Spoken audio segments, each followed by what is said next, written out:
And I want to welcome. I didn't win any awards. I didn't win And we awards. welcome you to this. This is our September 16th of 2008. So we've been doing this for a few years, and we're glad you could join us. If you're new, it's a great opportunity to hear some interesting science things. If you've been here before, you know it ranges from bumblebees to next month Frankenstein, so you never know. So I won't take a lot of time with this, and we will start. Tonight, we are going to talk about solar eclipses, but I want to make note that one of our presenters, and not to slight Dean Scramble, where Dean is there. There's Dean Scramble, okay. His thing is he's an eclipse chaser. He's traveled the world to find eclipses, yes? Yeah, China, Australia. But we also have with us Dr. Kendall Krug, who is the 2023 Distinguished Service Award winner. So let's give him a round of applause for that.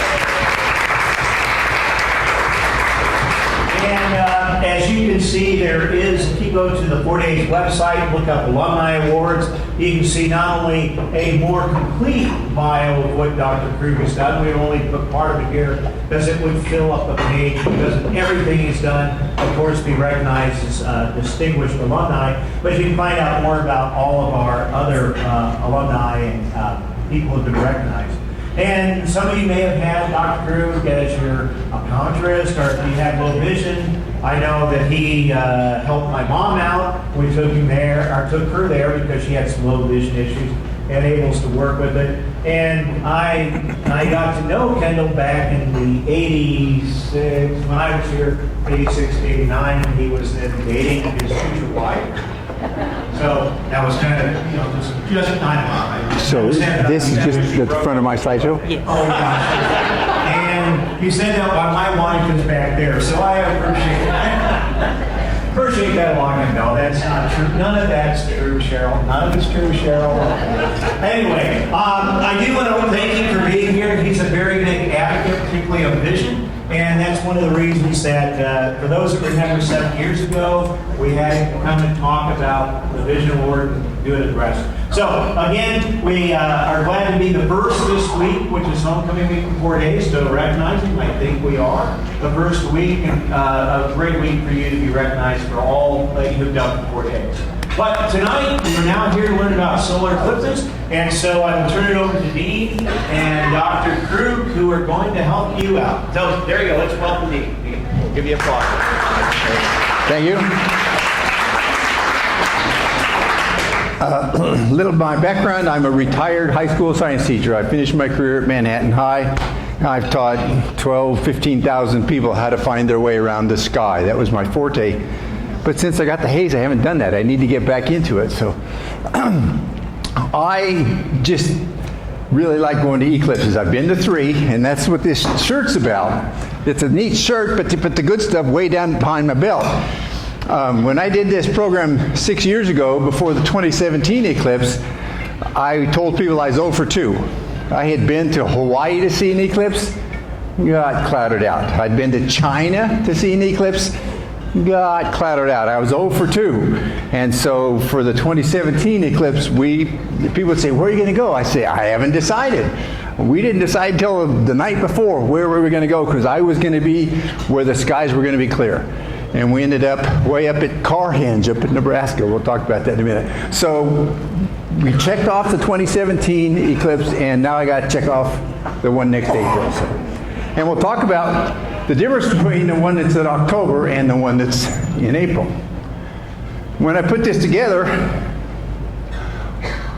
I just made another title because Dr. Krug is going to talk about eye safety. I got curious about eclipses. One of my textbooks I used when I was teaching had a map. It was similar to this. Each of those paths tells you where the eclipse is going to be when. And I saw there was a big stripe went across Hawaii and down across the Baja Peninsula and across Mexico. And this was like 4 years out. So I started planning. I decided I was going to go to Hawaii to see the eclipse. And if you look at this, a next really cool one, 2027. It's It's going to be right through Gibraltar and the coast of Maine and right through Cairo. Janet needs to start saving aluminum cans and see if we can make that trip. There's other ones, and if you just look up Eclipses, it's easy to find. And at the end, I have a announcement you all need to be aware of. So here's the red stripe coming down out of Oregon and down across Texas. That's the one in October. That's an annular. I'm going to explain what that is. And the blue one that comes out of the Pacific across Texas and up across New England, that's the big one in April.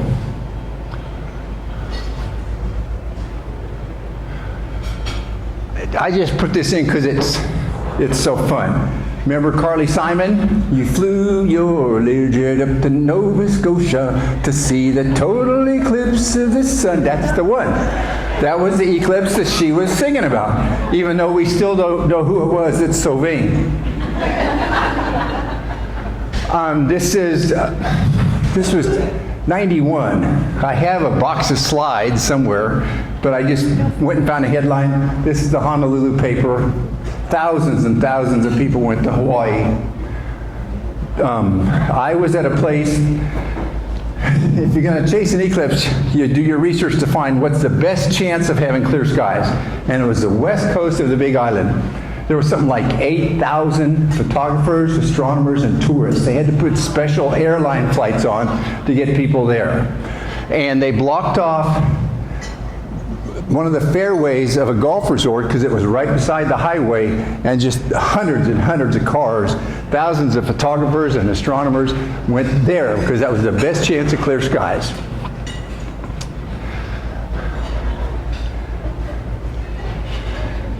But one of the features we're going to talk about, we get our heat from the sun. Well, the moon is going to block the sun. It's blocking that radiation coming to Earth. And sometimes during a total eclipse, you can actually physically feel the change in temperature. Well, that morning, this was Hawaii, sky was blue, horizon to horizon. Everybody was excited. You know, people were getting their telescopes set up and their cameras ready. And as the eclipse started, as the moon started to cover the sun, a few scattered clouds started to form. And the more the sun was covered, the more the sky was overcast. And by the time the eclipse was total, it got dark, total cloudy sky. And then, as it started getting lighter, as the moon moved away, the clouds started to break up. And by the time the eclipse was over, the sky was blue. Does this make sense? Right up there, the atmosphere must have been right at dew point, and that little drop in temperature caused condensation, caused clouds to form. The thing we went to see is what caused the clouds, so we couldn't see it.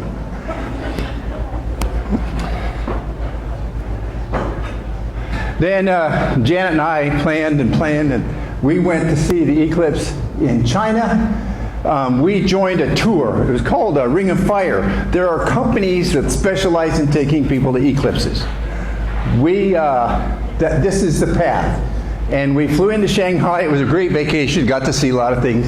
And we went to Wuhan, right up here, near the center line, and we set up around a hotel. Again, thousands of astronomers and photographers were gathered all around China. This is the people set up. It was a drizzly, rainy day. So, we didn't get to see the eclipse, but we got to see the effects. It got dark. The street lights came on. Janet says she remembers hearing the crickets and the frogs chirp because they thought it was night. So that's another thing that's cool about being at a total solar eclipse. Another cool, if you join one of these tours, they always have a specialist. Well, the astronomy specialist was an astronaut, Claude Nicollier. Remember when we put the Hubble Space Telescope up? It was out of focus. He was one of the astronauts that did the spacewalk to put the adaptive optics in to fix the vision of the Hubble Space Telescope. And I got to have lunch with this guy and ride with him on a bus. So if you get on one of these tours, who knows what kind of person? The famous people, smart people, a lot of smart people. And then 2017, stayed with some friends up in Kearney, and we were, that morning I was going to look at the weather map and decide. Well, it looked like the best chance of clear skies was western Nebraska, so we drove and we ended up at Carhenge. And because it's such an iconic American thing, thousands and thousands of people went to Carhenge. It was just the park. There were people, farmers, that opened their pastures and put in a gate and charged $10 to park, and it was just really cool. We met the governor of Nebraska for his photo op. He thought he'd go to Carhenge because he knew there'd be a lot of people there. We met a lady really dressed up, and there was a cameraman filming her while she was giving a report. After she was done, I said, "Where are you from?" She said, "Well, we're with the Western Pacific News Agency. I'm from Singapore." She had gone to Carhenge because that's an iconic American place. Thought that'd be a cool place to see the eclipse.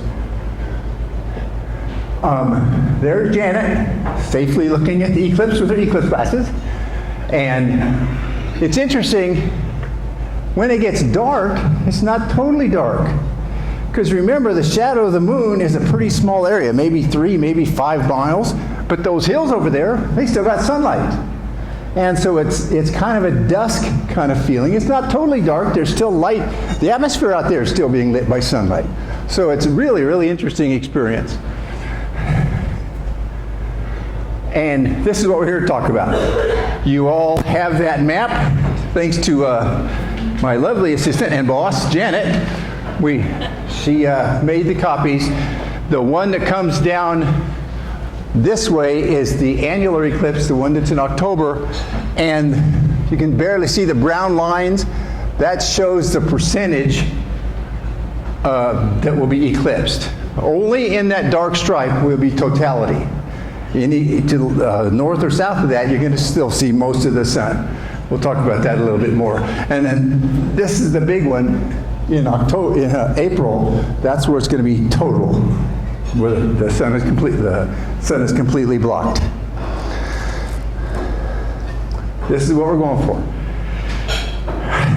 We are in a very unique place in the solar system. We're the only place in the solar system where our moon in the sky is exactly the same size as our sun in the sky. Isn't that cool? The moon is about 400 times smaller than the sun, but the sun's about 400 times further away. And the geometry works out, they're almost exactly the same size. And that's why we get eclipses. Okay, some terminology. This is a good word. It's an old word. Wouldn't you love to be able to use that in Scrabble? Syzygy. You'd have to use a blank for an extra Y. Syzygy is anytime 3 celestial bodies are lined up in a straight line. So the sun, moon, and earth are in syzygy. So that's a good word. I like it. And here, the diagram, you always have a problem with perspective. Obviously, well, it looks like the moon and earth are about correct size. That's about the correct ratio for size, but distance is obviously way wrong. And if that was the size of the earth, the sun would be as big as a square mile. I mean, it'd be huge. And here's a different view. This time, the sun is at least bigger than the moon, but the perspective is always wrong. The sizes are always wrong, and so I have a model. I'll show you in just a minute. Now let's talk some terminology. Yeah, the last one's better. Why does the shadow of the earth, of the moon, come to a point? Because the sun is 400 times bigger than the moon. So even though it's 92 million miles away, that sunlight coming from the sun, when it goes past the moon, it's still going to come to a point. And that's called the umbra. The dark shadow is the umbra. And everywhere in the penumbra is where the sun is still partly showing. So it's just partly shadow. So those are some good words. I gave you a handout with a good glossary, all the terminology you're going to hear around eclipse time. Okay? So why isn't there an eclipse every month when the moon goes on that side of the sun? So if I lay this down, it's going to make a lot of noise. I have a model, and I need a helper. Would you want to be the Earth or the Moon? You're going to be the Moon. If this is the Moon, a ping pong ball, a softball, that's a very good ratio for the sizes of the planets. But what about distance? Okay, just hold the moon, stand up here, hold the moon. If that's the size of the moon, and this is the size of the Earth, that is the distance. If you were coming back in a spaceship from Jupiter, when you got close enough to see the Earth, this would be the Earth, that would be the moon. So why isn't there an eclipse every month? Would you please raise the moon up a little bit? Sometimes the line to the sun, most of the time, the moon goes right above that line. Now raise your arm down. Sometimes the moon goes below the line to the sun. And only when it's exactly lined up with that syzygy, directly in front of the sun, then we have eclipses. So that's also on that paper. It tells you how to make a scale model. Thank you. You're a good moon. And if this was the size of the Earth, the sun would be at least as big as this room. At least as big. Janet, do I need to hurry on? Okay, what's an annular eclipse? Johann Kepler found that all orbits are ellipses, they're not circles, and so at sometimes the Earth is closer, the moon is closer to the Earth, and sometimes it's farther from the Earth. If you do the math, it's like 20,000 miles difference. Well, if the moon is farther from the Earth, it's going to be smaller in the sky. And if it's smaller in the sky, it may not be big enough to cover the sun. That's what we have in October. The moon is going to be just a little bit smaller in the sky than the sun is, and so we won't have a total eclipse. This is it, the path, and here it shows right through Haze, we're going to be about 70% eclipsed. You'll see a crescent sun around the moon. So it's called the Ring of Fire. You can still see some of the photosphere, some of the sun is still shining around the moon. So it's not safe. You can't look at it. You still need your eclipse glasses, still need to be worried about your eyes because you're still looking at all that radiation coming from the sun. So this just it shows the progression of the moon moving in front of the sun, and then here's the totality. You can take your glasses off, you can see all the cool things, but then when the sun peaks out again, you got to put your glasses on and you can watch it go away. Or this can be what you see from different places. From Haze, this is about what we'll see. Okay? Well, it said 70%, so 30% of the sun will still be shining by. Okay, so that's a good graphic. What's this? Janet?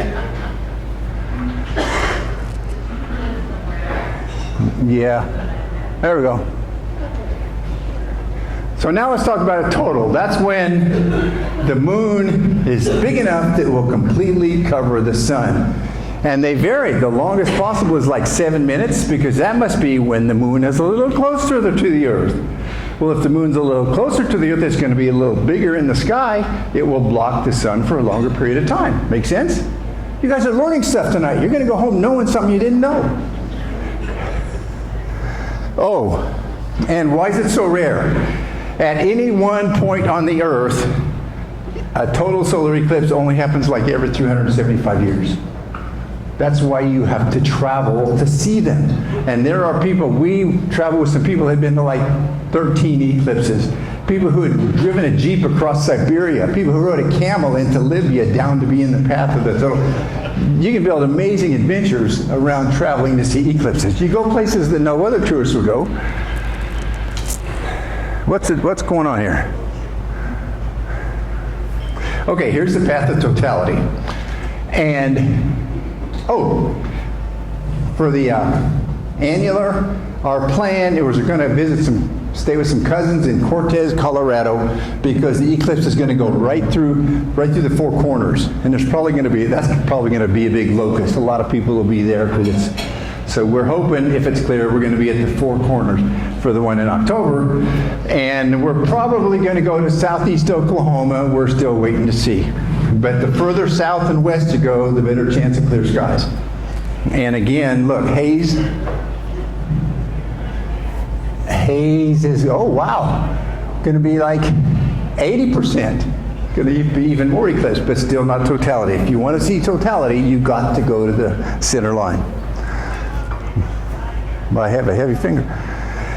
Okay, just another view. You can see the moon going around the earth, and once in a while, when it comes around on the sun's side, it's exactly in line. That's when you have your solar eclipse. Most of the time, it's above the line or below the line to the sun. Okay, these are some of the things you see. Once the sunlight, the photosphere is blocked, you see the corona, the glowing atmosphere around the sun. Some important science was done during solar eclipses, but I don't have time to get into that. What am I touching, Janet? Bailey's beads. The surface of the moon is not a billiard ball. It's got mountains, it's got valleys, it's got craters. And if the moon is just the right size, sometimes you see bright little points of sunlight peeking through the valleys. Isn't that cool? And so that's called Bailey's beads. And this is the famous, that last instance, the moon's moving that way, the sun is being blocked. The last instance before the sun is completely blocked, you have this, they call it the diamond ring effect. So as the moon moves across, what's going to happen on the other side of the eclipse? When the sun first peeks out, you're going to get another diamond ring on the other side. Okay? These are the cool things that you go to see at an eclipse. If you're lucky, you might see a solar prominence, explosion of hot gases that fly off the surface of the sun. They follow magnetic field lines. This is the source of solar wind. I'm assuming Paul's listening and he's going to correct me afterwards if I say something wrong. Okay. And again, this will be about what you'll see from haze. Oh, this will be about what you see from haze. That's what it's about. Unless you travel to get in the path of totality, you'll see a partial eclipse. Okay, this is a map of future ones. And like I said, that 1 in 27 really looks attractive to me. We still haven't been to Australia, New Zealand. Look at 2028. There's another good one. Okay, so people look at these maps and they plan. There are people making reservations now for the 2027 eclipse. Dr. Krug is going to talk about eye safety. He's got a lot better graphics than me, and he knows a lot more. This is not Dean hanging his head in shame because he didn't clear the counter. It's me using an eclipse box. You punch a hole in the box, and you turn your head to the sun, and the sunlight comes through the hole, and you'll see the eclipse projected in it. And that's what this is. I just looked up serial box eclipse viewer, and I put a little hole in the foil, and I stand with the sun behind me, and I aim it at the sun, and I look down in the box, and I'll see the eclipse. It really works, right? I took it out the other day, I saw a round sun. Well, during the eclipse, it's going to be another shape as it goes through the gibbous and the half and the crescent. The important thing to say, we remember it as this amazing thing, just amazing thing, because it's a pretty neat experience. But you need to remember, it's that big. Next time you go out and see the moon, I think the moon's in the sky, isn't it? Yeah. Hold your thumb as far from your face as you can get it. How many times bigger than your thumbnail do you think the moon is?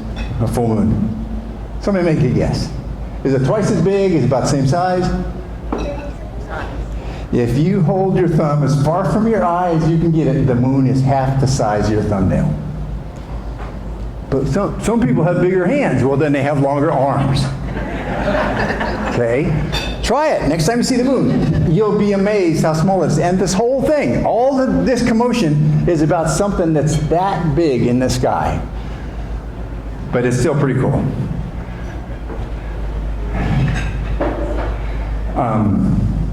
Safety glasses, you're going to get some to take home tonight. And this is, again, a progression as the moon moves in front of the sun and away from the sun. They are talking, I saw an article, the state parks in Ohio, they're starting to plan. They're expecting huge crowds, traffic jams on the highway. We went to Stonehenge up in Alliance, and the state highway coming down from Alliance to Interstate's about an hour and a half drive. It took 4 hours. It was bumper to bumper because, you know, people took time getting there, but when it was over, everybody wanted to leave. There will be huge traffic jams. You already can't get hotel reservation. If you're in the path of totality, people travel to see it. And so smart states are planning for the crowds. So, this is what we're all excited about. That's what we're going to go see in April. If you want to see a total solar eclipse, this is your chance because this is the next one. The next total solar eclipse across North America is until 2045. And so if you want to see a total solar eclipse, you have to see it in April or you're going to have to travel. Okay? But look, it's going to go right through Dodge City, right through southern Kansas. Any of us plan to still be alive? Some of us maybe won't be. Acknowledgements. Thanks to Johann Kepler for discovering the laws of motion, and my editor and tech support, and Janet does a whole lot to make these things possible. Okay. I am done. We can ask a few questions while Craig sets up. Anybody comments, question? Ask me a question. What's your question? Why normally when you see pictures of the sun it's yellow, but on the eclipse it's white around it? That's a function of cameras. There's so much radiation that the sensors in the camera aren't going to pick up the yellow color. Yeah. Is there a better answer than that, Paul? Why does the sun look yellow in the sky but white on pictures? Any other questions? You know all you need to know? Yes? What's the best equipment to take to a solar eclipse? Okay. Best equipment. The best equipment is your eyes and your imagination. People, I've read reports, people say they were so worried about their camera settings and so worried about focus and so worried about timing, and all of a sudden it was over and they didn't see it. My philosophy is I'm going to see amazing photos on TV and amazing photos in National Geographic and Astronomy magazine. I am going to witness the eclipse. Okay, people that are smart enough to set up a camera and a telescope, I admire them, but I just want to see the eclipse and experience it. Watch the shadow come across the land. Feel it get dark, feel it get cool. Okay, good question. Any other questions? Are you ready? No. Okay. Keep talking. We'll pass this around. This is just so cool. I was digging in a closet in one of the schools in Manhattan, and I found this old globe of the moon. Okay, pretty cool. It's a globe of the moon. But I got to looking at it. About a third of it has no features. What the heck? I actually have the booklet that goes with it. It was published, this globe was made in 1962. In 1962, we didn't know what the other side of the moon looked like. They couldn't put features on it. The Russians got pictures in 1959, but I'm pretty sure they weren't sharing them with us. So, and then there's another whole science question. This will be the last thing. How can there be part of the moon we've never seen? Well, I'm the Earth, and as the moon goes around the Earth, it makes one revolution, and in that same amount of time, it makes one rotation. So the same face is always towards us. You have never seen the other side of the moon. Okay? Because... Floyd did. Huh? Pink Floyd did. So I think this is pretty cool. A globe that was made before we knew what the backside of the moon looked like. Okay? Anybody wants to see that, you're welcome to it. But what's that worth on Antiques Roadshow? I have the book that goes with it and the little stand. Yeah. Thank you. I enjoyed sharing what I know.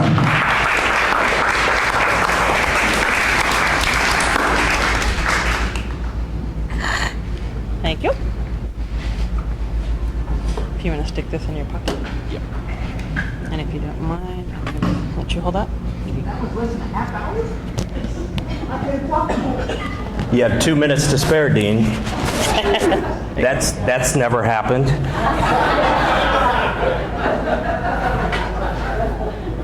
Well, thanks for coming. I can do this talk in my sleep. I'm part of the Kansas Lions Sight Foundation, which is the nonprofit end of the Kansas Lions Club, and we bought 50,000 of these this year to give out to local Lions clubs. And so I've been the presenter for this, from everywhere from Brewster to Leavenworth, Kansas, and many places in between. So why do Lions worry about the eyes? Does anybody know? Do you know who was the important person in the Lions Club from 1925? My wife is the only one. Okay. Helen Keller! Helen Keller. Okay.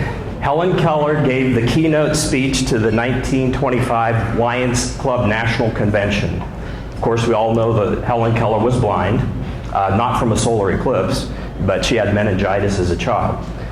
And basically, she challenged the Lions to become the Knights of the Blind. And so, to this day, the Lions Club's the main focus across the world is sight conservation. So a good time to talk about this is when we have a potentially dangerous event like a solar eclipse. So I'm going to talk about the eye safety part of this, I hope. Just a little public service here. Lions Sight Foundation does a lot of things in Kansas. The Eclipse project is just one.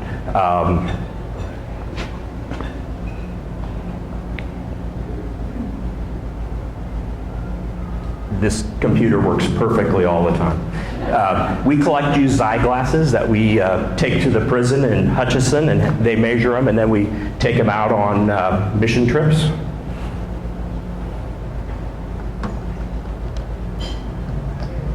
And anyway, well, we'll try to keep going. We're also involved with, we donate 10 cataract surgeries per year, and I've been involved with the State School for the Blind in Kansas City for 20 years, and we have a program across the state where we provide vision care for visually impaired kids across the state. Instead of making them go to Kansas City, we have sites across the state. So I hope you don't have to stand there all night.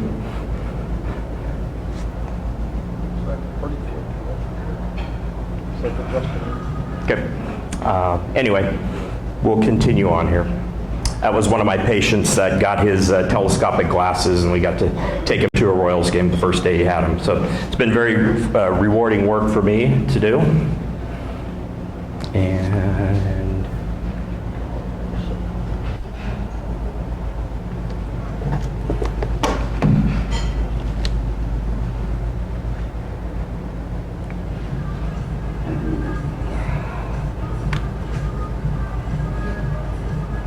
Dean, I should have gone first, I guess.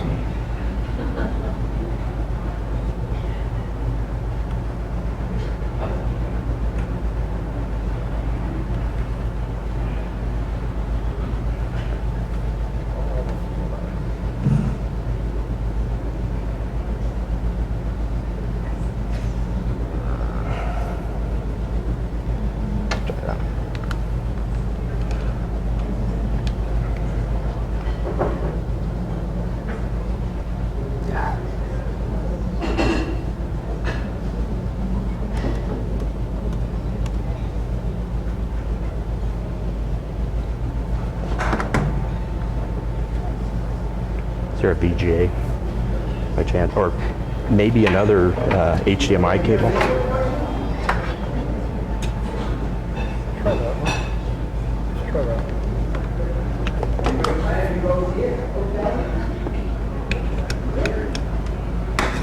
It's here, so it should work, but you never know. Maybe it's just syncing. I've had had them go bad before. There we go. Did you get it? Looks like it might be a little more solid. Yeah, but I think I'm frozen up Locked now. up. Give me a second. Close up. It's not the first one I've had that's Yeah. gone bad. All right. Still, hold on, it's still trying here.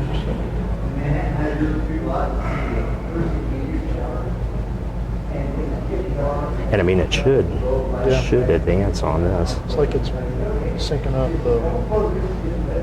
I should be able to escape out of here.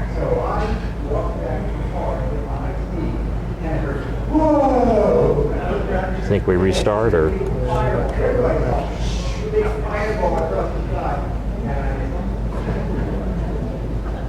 Come back up. Plug back in. Restart. That's fine.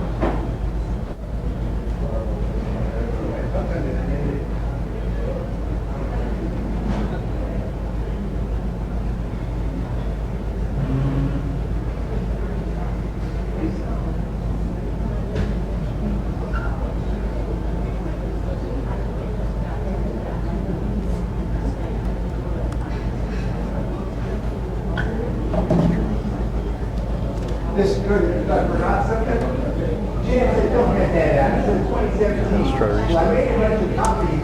This was written by somebody who, an astronomer who follows eclipses. 25 tips to plan for an eclipse. It's just things about travel, things about cameras. If you're interested, just 25 things to think about when you're going to travel.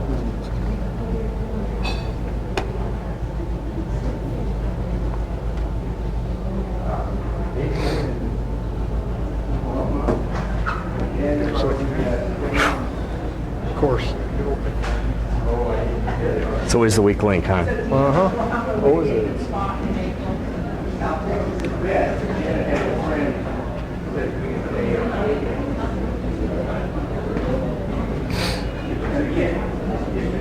Dean can fill time with the best of them. If you could teach him to juggle. There you go. We're just restarting the computer one more time. See, come up here. We tried a different adapter, so hopefully that'll, once it adjusts for the resolution, I think the 1084 resolution is, give us a shot. Well, I hope it's not stuck on that Aurora slide.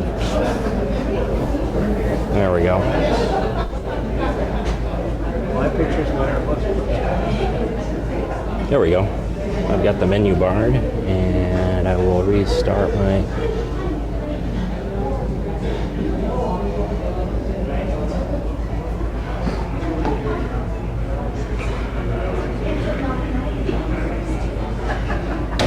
There we go. Moving up. It's a big file. Oh, looks like you're in.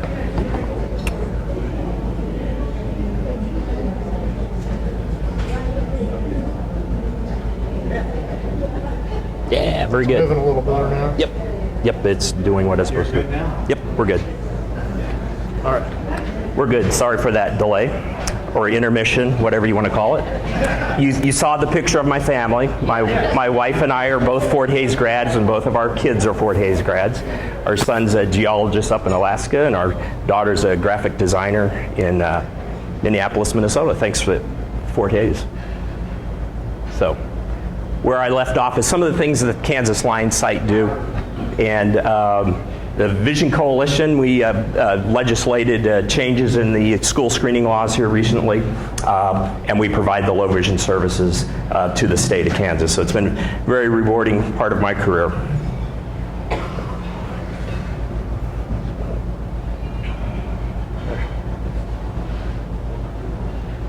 All right, let's get to what we are here to talk about. I like taking astrophotography. This was a picture of an aurora up in Anchorage, Alaska from last winter, and that was from British Columbia. Believe it or not, those are taken with my iPhone. So you can do some pretty neat astrophotography with simple equipment. The Lions Eclipse project was thanks to these two people, Dr. Bill Witz, a surgeon in Manhattan, Kansas, and my former colleague Ann Nielsen at the School for the Blind.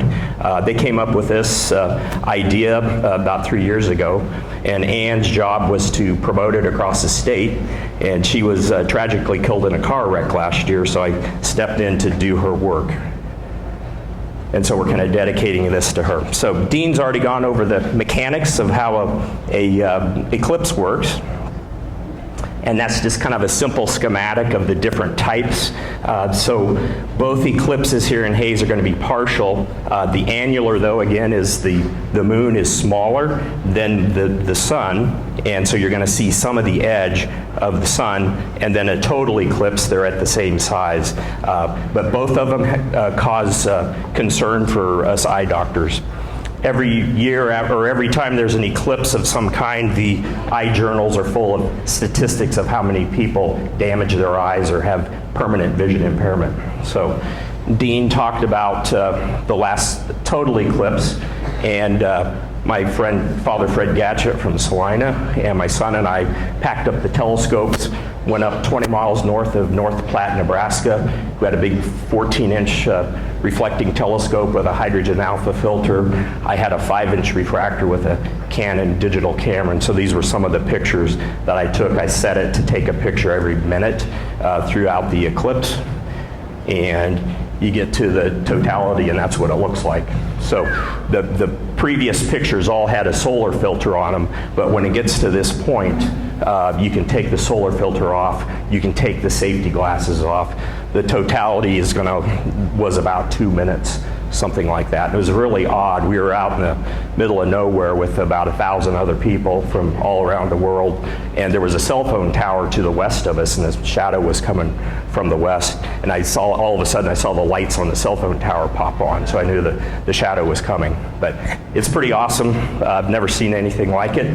This is a time lapse, 5 minutes, condensed down to 30 seconds, so we see people moving around, but you'll see when it gets dark.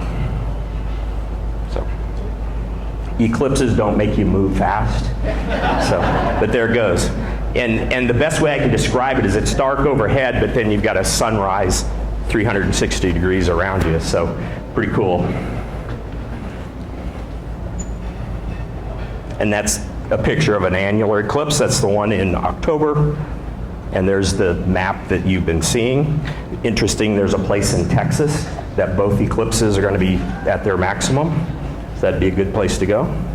And that's the Great American Eclipse in April. That's the totality path. And we're going to be going down to southeast Oklahoma is where I'm going to go. I picked this up in a magazine in Australia a couple of weeks ago, and so I think that's a good statement. There's a widely known problem with total eclipses. They're highly addictive. So once you've seen one, you'll want to see more. All right, let's talk about safety. You know, what did our mom always tell us? Never look at the sun, okay? Sun is a dangerous thing. This is an unfiltered telescope with a pig eye. Watch what happens. It took that long to put a hole through that eye, okay? So that's why you never look at the sun with your binoculars or a telescope device that magnifies light. That's photocoagulation at work.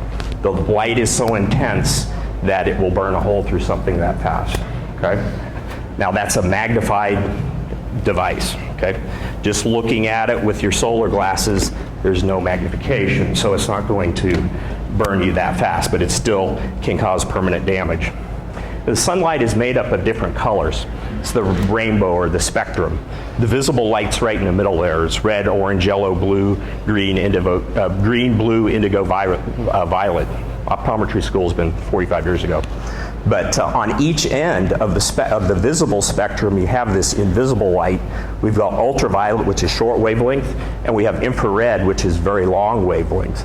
And they can both damage the eye, and they're invisible. So it's like a sunburn. You don't know you're getting it at the time, but you know you have it afterwards, okay? These are the different structures of the eye and what type of light they absorb. So the cornea and the lens inside your eye absorb mostly ultraviolet. That's why you get welder's burns, snow burn, things like that. The infrared actually passes through the front of the eye and is absorbed by the retina. So they can both cause damage. If you're the physicist, the nanometers 310 to 1400 is what goes through the eye. So here's your question, first quiz question. Which do you think causes the most damage to the eye? The ultraviolet? Raise your hands. Ultraviolet? Infrared? Okay. It's actually infrared because it goes through and is absorbed by the retina. Schematic of the eye here. You got your cornea, the lens, light's coming through here, eye's about 22 millimeters long. The back surface of the retina. Retina actually has 10 separate layers, and if we section this out, the photoreceptors are at the very bottom of the retina. So this is bottom of the retina. There's actually a pigment layer that absorbs excess light. So the light comes in, it hits these photoreceptors, and that turns it into a nervous signal, electrical signal that goes through these bipolar cells and all that. It eventually goes through your optic nerve and back to your brain. Visual cortex in the back is where we actually perceive things. So light's coming through here. Some of the damage is just going to be due to the intense part, but the infrared is going to damage this part down here. If you've heard of photoreceptors, there are rods and cones. Cone receptors see color, and we have 5 million in our eyes, and then the rods see motion and peripheral vision. We have about 120 million of those. Pathophysiology just means how does it actually damage it? It's the intense light. Just think of that pig eye. If you look long enough, even without a filter, it will cause damage. It takes about a minute to cause damage to the retina. Depends on how long you look, and if the sun was closer, the distance and time is what we talk about, but the sun is so far away, we just worry about time. And the damage is by heat and photocoagulation. When the eye doctor looks in your eye, we use a device called an ophthalmoscope. This is what we see. That's a picture of a retina. In real life, the optic nerve is about 1.5 millimeters across. And when you look at something, you use this area right here. It's called the macula. So when you're looking at this slide, your brain is pointing that part of the retina to what you're looking at. That's where your cone receptors are. High resolution and color. Okay? So that's what we don't want to lose. If you've ever known somebody with macular degeneration, that affects that part of the eye. So that's a normal eye. Here's a solar burn right in the macula. Doesn't look like much. I've seen a few of those in my career. Most interesting case I had was a farmer from Plainville. I'd seen him every year for 10 years, and he had like 2 or 3 of these things in his eye. And I'd ask him every year, and you take pictures of these, make sure they don't change. You know, if it's something that's changing, it's probably some kind of active pathology. And I got really upset. I was going to send him to the retina specialist. Ended up, he was one of the guinea pigs after World War II. They marched the army guys out in the desert, shot off several atomic bombs, and the last one, he took his goggles off, and he got gamma ray burns to his retina. So it was really interesting. So other types of radiation can damage your retina. So we now have instrumentation in the office that will give us a cross-sectional view, kind of like a CT scan, using infrared light. So this is the same eye. This is a 2-dimensional surface picture, but if you could look at it in cross-section, this is a normal macula. That's where your cone receptors are right there. You see how that's punched out? The infrared light has actually damaged that. That never goes away. So once you get it, it's right at the very center of your vision. Wherever you look, you're going to have this dead spot there. And that's why we worry about kids and solar eclipses, you know, and that's why a lot of the Lions clubs in the towns, they bought enough for their schools, and you'd get to a big city like Wichita or Kansas City or even Hayes, it's tough for the Lions Club to do that. They're about $2 a piece. This is just to show you that area of detail vision is about 2 degrees. But you do have peripheral vision. It's out here. It's just that your peripheral vision, the best it can see is 2200, whereas your 20/20 vision is right there in the center, and that's what you're going to lose. If you're unlucky enough to burn your retina, you're going to have a permanent dead spot. It's called a scotoma. And that scotoma is going to go wherever you look. Now, interesting, the eclipse burns I've seen, usually a person squints, and so it's only in one eye. Okay? But you worry about kids looking at it with both. So I had originally developed this PowerPoint for the school district for the 2017 one. There's no pain to the burn as you're looking at it, so you don't really know that you're doing any damage until days later. If the vision is reduced to 20/70 or worse, it will not recover. And it's not inflammation, it's damage. And there's no treatment or transplant that you can do. So we want to avoid that if possible. So what are the recommendations from an eye doctor? It's never safe to look at the sun, even if it's partially covered or eclipsed. Even when 99% of it is covered, there's enough light coming around the edge that it can do damage. It may take a little bit longer to do it. And again, the damage is permanent. You can't get it back. So let's talk about some ways to not look at the sun and some ways to look at it. Your prescription sunglasses at the most will absorb 60 to 70%. That's not enough. Tinted contact lenses are even less. Smoke glass, I've never seen smoke glass, but apparently that was a thing. Looking through the clouds. I mean, you can occasionally look at the sun on an overcast day, you can glance and you can see the sun. Occasionally you can see sunspots if they're big enough, but looking through the clouds is not safe. This is the safest way to look at a solar eclipse, and not sure what, you'd have to see it later on the internet probably. So Dean talked about the projector thing. Basically that's called a pinhole camera. So you can bend light two ways. You can use a lens to refract light, that bends the light, or you can run it through a small pinhole and that diffracts the light. So it gives you a nice image. It's projected on the ground. If you've ever seen an eclipse before and there's lots of trees around, you actually see the shadow. The leaves will actually, if they're close enough together, you'll see hundreds of images of the sun on the ground. So that's a safe way. When we talked about how we were going to do this at the school for the blind for kids that were already visually impaired, you know, this is what we're going to do to let them see it.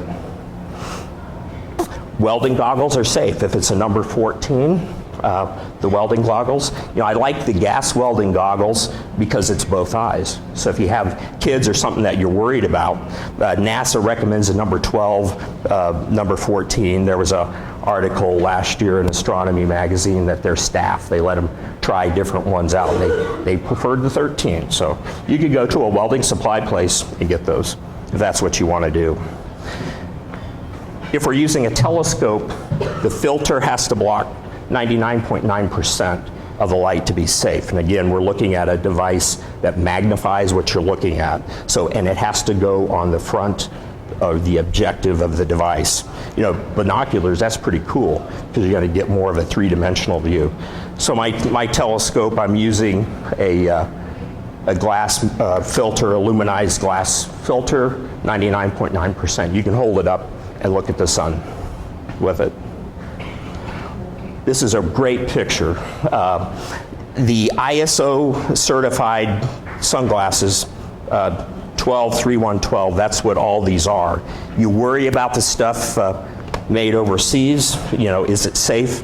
The Lions Club researched that. We got the ISO certified ones, 99.9% blockage. So I had a daughter, I love this picture here.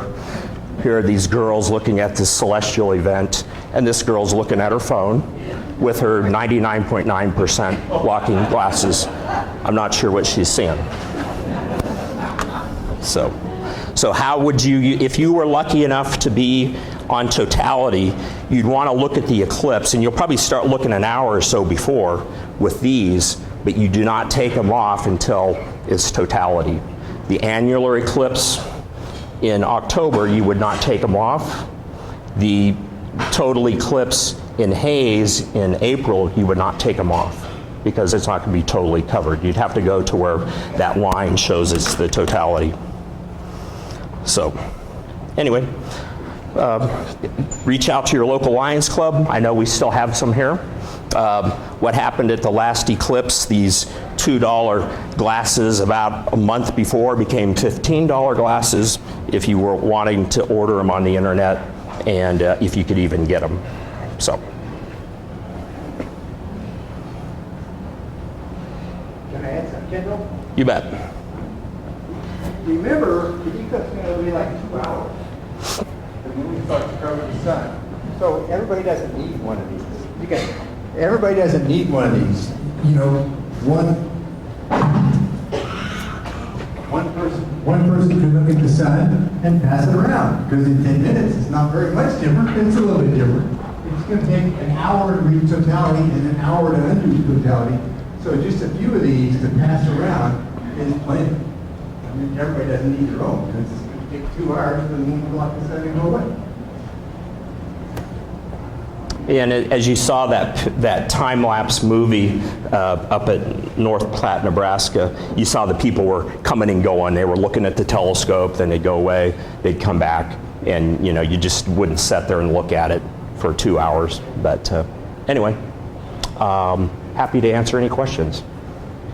Yes, Elmer. Are there any places around the community where the glasses are going to be available? I know we've got some out at the Sternberg, and I'm not sure if that's Looks like Fort Hays has some. The Hays Lions Club has them. So reach out to a Lion, and I'm a Lion, if you want some. We've given them out at a couple of events, and we have many available.